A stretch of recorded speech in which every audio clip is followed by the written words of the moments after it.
PHPর A to Z Bangla video টিউটোরিয়ালে আরও একটি পর্বে স্বাগতম জানাচ্ছি।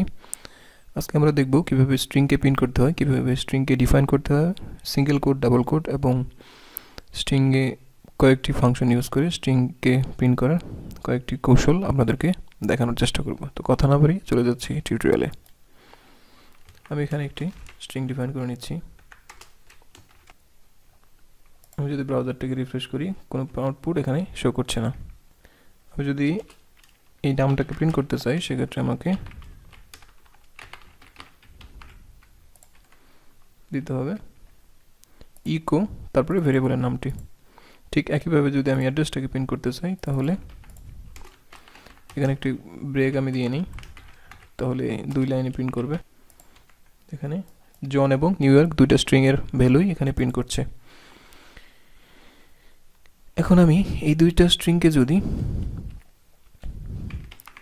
একইভাবে প্রিন্ট করতে চাই, অর্থাৎ একই লাইনে, সেক্ষেত্রে আমাকে স্ট্রিংকে কনক্যাট করতে হবে। স্ট্রিং কনক্যাটের জন্য আমাকে একটি সাইন এখানে ইউজ করতে হবে, ডট, অর্থাৎ দুইটা স্ট্রিংকে আমি এখানে জোড়া দিলাম এবং জোড়া দেওয়ার ফলে দুইটা স্ট্রিং একই সাথে একই লাইনে প্রিন্ট করছে।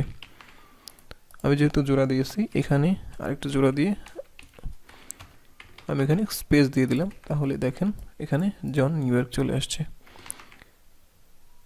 অর্থাৎ দুটো স্ট্রিংকে আমি কনক্যাট করে সিঙ্গেল স্ট্রিংয়ে নিয়ে আসলাম।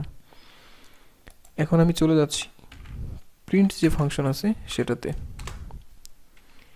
আমরা একে ইকো না করে প্রিন্টও করতে পারি। দেখেন এখানে জন চলে আসছে। আমি যদি এখানে অ্যাড্রেস প্রিন্ট করি, তাহলে এখানে নিউ ইয়র্ক চলে আসবে। এখন আপনাদের মনে কোশ্চেন থাকতে পারে, তাহলে ইকো এবং প্রিন্টের মধ্যে ডিফারেন্সটা কি? ইকো এবং প্রিন্টের মধ্যে মূল ডিফারেন্সটা হলো, ইকো কোনো ডাটা আমাদের রিটার্ন করে না, অর্থাৎ ইকো প্রিন্ট হওয়ার পরে জাস্ট প্রিন্ট হয়ে যায়। এক্ষেত্রে আমি কোনো ভ্যালু আমাদের স্টোর করার মতো কোনো ভ্যালু পাই না, কিন্তু প্রিন্ট আমাদের এখানে একটি ভ্যালু রিটার্ন করে। আমি যদি এখানে স্ট্যাটাস রাখি এবং স্ট্যাটাসটাকে যদি বারডাম করি, তাহলে দেখতে পারবো এখানে 1 প্রিন্ট করছে। 1 একটি ইন্টিজার। আমি এখানে ব্রেক ট্রেক দিয়ে নিই। দেখেন এখানে 1 প্রিন্ট করছে। আমি যদি এখানে ইকো দিই,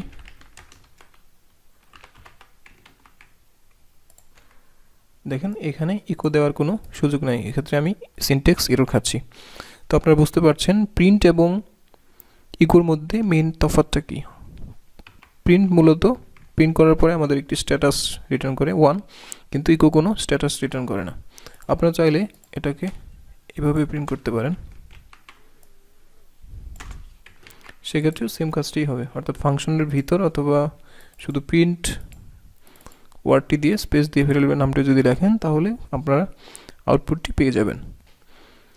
তো পরবর্তী টিউটোরিয়ালে স্ট্রিং রিলেটেড আরও কিছু কাজ আপনাদের সামনে নিয়ে হাজির হব। আজকে পর্যন্তই, ধন্যবাদ।